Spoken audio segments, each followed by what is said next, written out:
Colin Kaepernick, here are three words I want to say to you. I love you. I support you. I respect you and encourage you to do whatever your heart and soul commands, for it is only by doing so that you can live your life to its fullest. There are some things I'd like to share with you, and I suppose the rest of the world, as this is not a private conversation. I am a black male, an American citizen born in the United States. I am not immune to any aspects of any inequities that this self-description entails. I have fought and still fight for equality and justice, which is such a big part of my consciousness and sealed but not locked into my personal vault that protects my instincts for survival. Being black, I survive, thrive, prosper, decline, or fail as a black male. Whatever is responsible for my failure is also responsible for my success. I am but one and the same. I am that I am. I grew up in Winston-Salem, North Carolina, and fled the Jim Crow South in 1960, seeking freedom and air. I was suffocated in a barrel full of lack of opportunity. Fortunately for me, I grabbed a ticket to live from my ability to play football. That ticket saved my life. I fled the South on an athletic scholarship to the University of Minnesota. Finally, I could breathe, but not for long. As a sophomore, one of my college professors returned my essay paper to me saying he did not believe I'd written it. He threatened to fail me if I didn't do it over. I refused to rewrite the paper, believing I had the right to believe what I believed, regardless of whether anyone else believed me or not. The professor rationed that a black boy growing up in the South, as I did during that period, I could not believe in freedoms and the pursuits of happiness. But I did believe in them. I believed in them then, and I believe in them now. At the U of M, I played on a team of believers led by Sandy Stevens, the first black quarterback to lead a major college team. He led the team to a national championship and a Rose Bowl victory. After college, Sandy was not drafted by any NFL team to play quarterback, and he went to Canada where he could play his position. This is important because it was Sandy Stevens who broke the color barrier for guys like you so you could play quarterback. Sandy, like many black athletes, played a major role in the civil rights movement and the dissolution of the Jim Crow South. This is a role much larger than pioneering African American athletes are given credit for. Numerous black athletes sacrificed dearly to gain freedoms that whites take for granted. Men like Jesse Owens, Jackie Robinson, John Carlos, and Muhammad Ali all made significant sacrifices to advance the rights of people of color.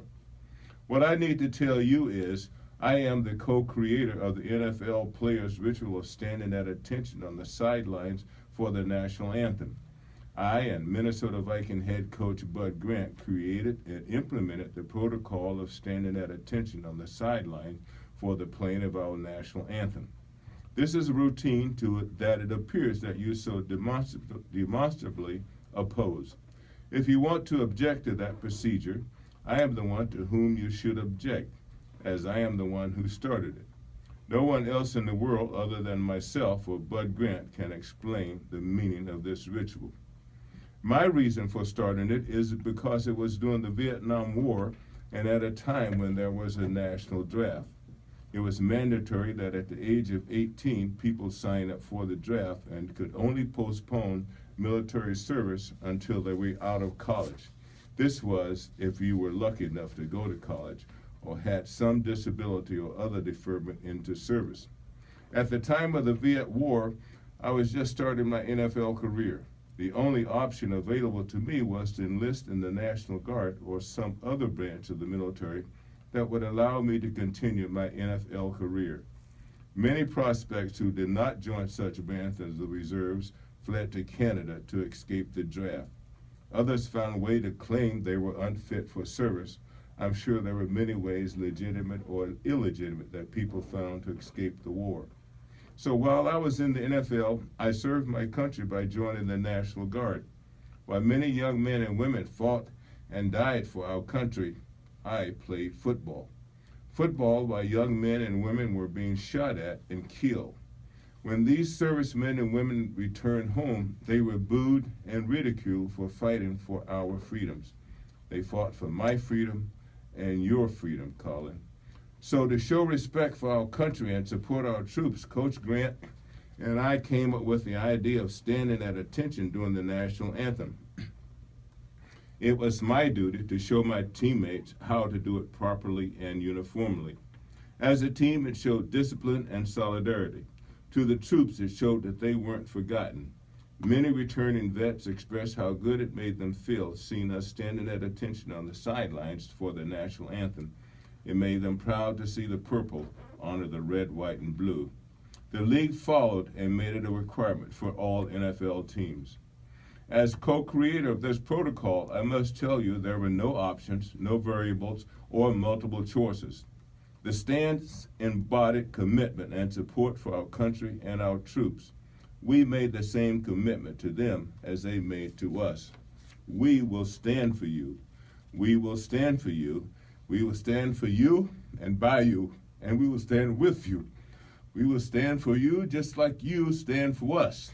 Just like you fight for us and our freedoms, we will honor our commitment to you. Just like you protect us by fighting for us, for all of our freedoms. Not just some of our freedoms, but for all of our freedoms. Not just for some Americans, but for all Americans. Not just for Black Americans, not just for white Americans. Not just for Native Americans or Hispanic or Asian Americans, but for all Americans. That's what they were fighting for. They were fighting for us, we the people.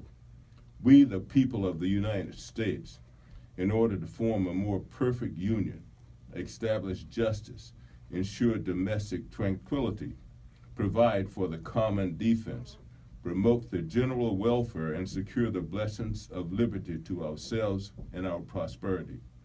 Do ordain and establish this Constitution for the United States of America. I consider myself as part of that we, not just a part, but an essential element of that we that falls apart if I am not part of it. I am the I in we. I am we in the Constitution and all 27 amendments.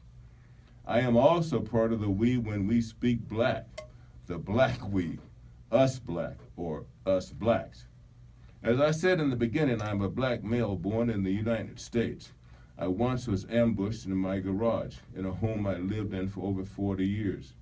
18 squad cars showed up to arrest me for a minor traffic violation for which a video was never produced, even though video equipment is mandatory on all squads. I've experienced this, and I am also a parent. I have a son, a son-in-law, 2 grandsons, 2 daughters, and 2 granddaughters. Could it be possible that I not see the hypocrisy in these platitudes? Possible, but not realistic. For it is the hypocrisy that I think you, Colin, are confronting.